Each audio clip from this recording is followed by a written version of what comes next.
Time is free, but it's priceless. You can't own it, but you can use it. You can't keep it, but you can spend it. Once you've lost it, you can never get it back. Harvey Mackay. Time is our most valuable commodity. You can always earn money back. The energy you've used up today, you'll get back tomorrow. But time, you'll never have as much as you do right now.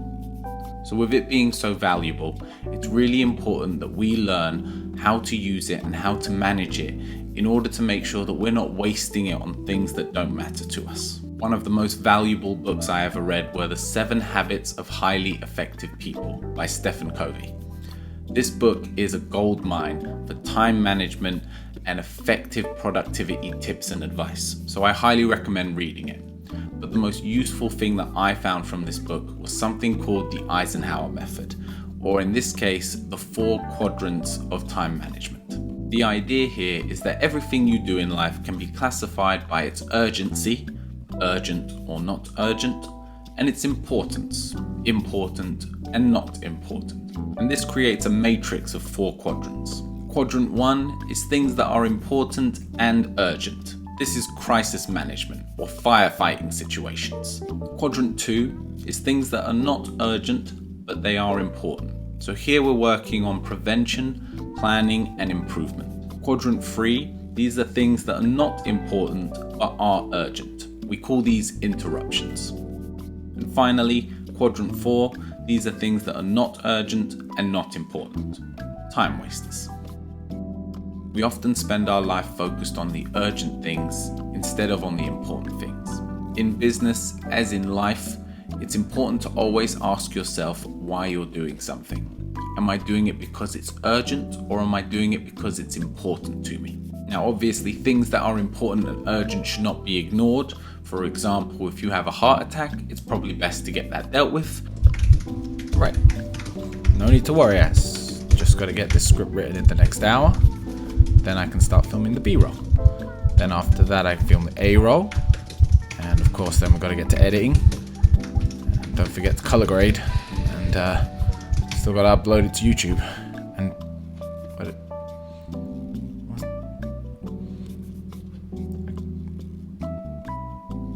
surely one sec. What? Right, okay, ambulance, okay. 999, right. But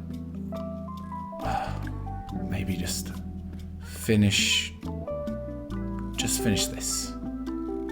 Then ambulance. Yeah. Great idea. But it's important to understand that we want to do things that mean that things don't become urgent unnecessarily, that we can spend more time focused on what's important before it becomes urgent. So let's go through each quadrant and see how we should be distributing and spending our time. Quadrant 1, important and urgent, or crisis mode. Here we're basically putting out fires. So this is, for example, the heart attack we spoke about earlier. You've not been looking after your health, you've not been exercising, you've not been eating right, and now your body is telling you in a very, very, very strong way that something needs to be done. So you are now having a heart attack. There is no choice. You must go hospital, you might have to have surgery, things need to be done to deal with it. Another example might be your tax return that you haven't filed and that is due tomorrow. The deadline has approached and now you have no choice. It was important, tax returns always are, but now it's become urgent because of the time restraint. Quadrant 2 is important but not urgent. And as we've already said, spoiler, this is where we want to be spending most of our time. Take our example of the heart attack. If we focused on eating right and on exercising in the first place, we would probably limit the chances of ourselves having a heart attack. We would have looked after it and prevented it from happening. The same, if we had done our taxes earlier in the year before the press of the deadline, we would have had that important task done before it became urgent. And business aside, quadrant 2 is also about spending time with your loved ones or spending time doing things that you really care about. Quadrant 3 is not important but urgent. And this is sometimes where we confuse ourselves and spend a lot of time thinking that we're being productive. This is busy work. This is the email inbox that you're trying to clear. These are the messages that you're trying to get back to. This is when you're being interrupted by other people and by external forces that you're allowing to shift your focus onto things that don't really matter to you. And finally, quadrant 4, this is the not urgent, not important, or the time wasters. These are things that we do throughout our day that don't actually benefit our lives, such as watching too much TV or playing too many video games, or whatever it is that you do that you know it's not serving you. It doesn't actually provide you with anything. Now, this is not to say that watching TV is bad or playing games is bad, but spending too much time on it and spending too much time in this area is obviously very damaging to us. Now, the objective of this system and using this matrix is simply to make life a bit easier, to make things a bit better, is to spend time on the things that mean the most to us without being dragged all over the place by other people's wants and needs, and without wasting our time on things that don't matter. So how do you put it into use? Well, first, you need to identify what is important to you.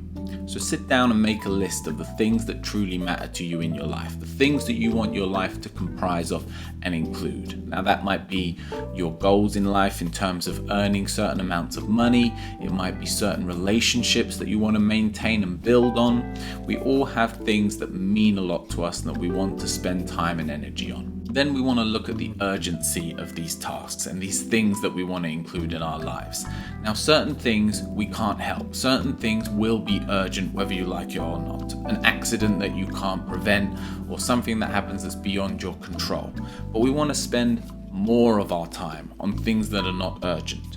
So take, for example, things like your taxes and think about how you can reorganize and reshuffle your days, your weeks, your months to make sure that that doesn't become an urgent task. Now, obviously, what we're doing here is time management.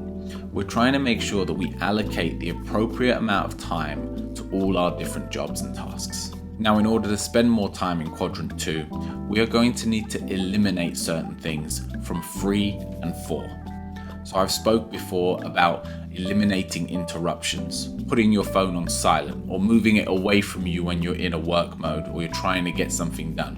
When you're spending time with family, don't take it out with you. Don't give yourself the option to be interrupted all the time. And 4 is very simple. Spend less time watching TV, spend less time going out drinking, spend less time playing video games, whatever your vice may be that you know wastes your time. Make sure you schedule time. It's very easy to say, yes, I will focus on what's important to me and I will get it done in a timely fashion so that it doesn't become urgent. But this only happens if you organize your time. Use a calendar, use a to-do list, set out your idea for what your day is going to look like. This can obviously change. Like we said, some things happen and they're beyond your control. But if you have a plan in place, if you have a structure, then you have something to work towards and you have something to hold yourself accountable to. Now, the beauty of spending more time on quadrant 2 is that it slowly chips away at 1. It makes things less urgent because we are planning, because we're getting ahead of things. We're working on things when we should be working on them. We're trying to eliminate procrastination. And I know it isn't as simple as it all sounds. Of course, the first thing we need to do is be able to sit down with ourselves and have a very important conversation about what is truly important to us, what really matters in our lives. And this is a deep question, and it's going to vary from person to person. So it's hard to ask around and get advice on this. You need to sit down and you need to write this down for yourself and be very clear on what in your life matters. Take watching TV as an example. It might seem obvious at first that this is a time waster of an activity. But what if it's the time where you spend with your loved ones? What if it's where you sit down with the entire family, you all get together and you enjoy a movie? There's nothing wrong with that. I would consider that quadrant 2. There's a big difference between using it as a recreational activity and using it as something that becomes damaging because we spend too much time and we give too much of our energy to it. This matrix of time management is just one idea. It's something that you can use as a blueprint and as a tool to help you better manage your time. It's not the answer for everything, but it's a great place to start. And as always, take care of yourself.